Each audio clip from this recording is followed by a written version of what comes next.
Hello bachcho, let's read the question. The question is, the concept of sudden genetic change which breeds true in a species is represented as A में है inheritance of acquired character, B में है natural selection, C में है law of inheritance, D में है mutation. तो आइए देखते हैं हम इसका की कंसेप्ट.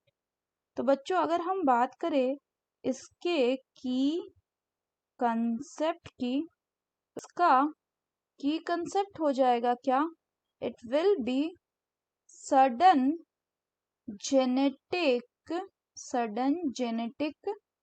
चेंज. तो अगर हम सडन जेनेटिक चेंज की बात करें बच्चों को क्या कहा जाता है? इसको कहा जाता है mutation. So mutation is what? It is an abrupt discontinuous variation in an organism's genotype, in an organism के जीनोटाइप में, जीनोटाइप जो कि कॉज कौन करता है? Genotype and phenotype. और जीनोटाइप में चेंज होगा तो इसका फिनोटाइप भी बच्चों क्या हो जाएगा? चेंज हो जाएगा.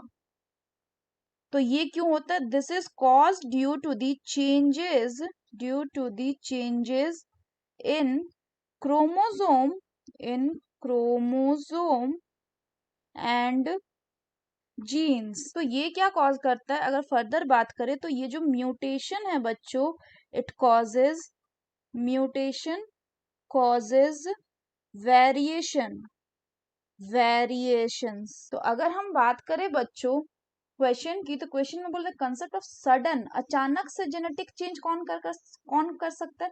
विच breed true in a species, जो सही है एक स्पीशीज में, is represented as the correct option will be option D, that is mutation. अगर हम बाकी ऑप्शंस की बात करें बच्चों तो inheritance of acquired character, इसको कहा जाता है बच्चों लमार्किज्म. इसको दिया था लेमार्क ने. इन्होंने क्या बोला था? इन्होंने जिराफ का एग्जाम्पल लिया था जिसमें इन्होंने बोला था कि जिराफ के पॉपुलेशन में हमें long neck giraffe and short neck giraffe जो है वो देखने को मिलता है. शॉर्ट नेक. तो इन्होंने क्या बोला था कि जो शॉर्ट नेक जिराफ है ये जमीन पे घास को फीड करते थे, लेकिन जब जमीन पे घास का शॉर्टेज हुआ तो लॉन्ग जो ये शॉर्ट नेक जिराफ है ये ट्रीज पे क्या किए?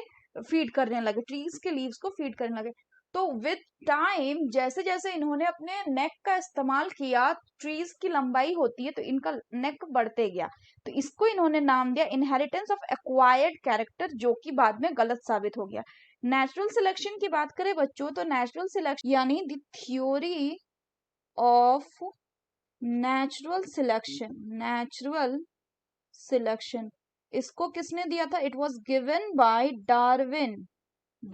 इन्होंने क्या कहा था? इन्होंने बताया था कि जो वेरिएशन है वो पॉपुलेशन में प्रेजेंट होते हैं और जो यूजफुल वेरिएशन ये over the time period accumulate हो जाते हैं और इनको नेचर द्वारा सिलेक्ट कर लिया जाता है और बाद में यही वेरिएशन एक न्यू स्पीशीज बनने का कारण बनते हैं. लॉ ऑफ इनहेरिटेंस की बात करें बच्चों तो इस लॉ ऑफ इनहेरिटेंस कौन दिया था? तो ये दिया था बच्चों जॉर्ज मेंडल ने. इन्होंने 3 लॉज दिए थे mainly, law of dominance, segregation and law of independent assortment. So that's all for the question बच्चों. Hope you understood it well. Best of luck.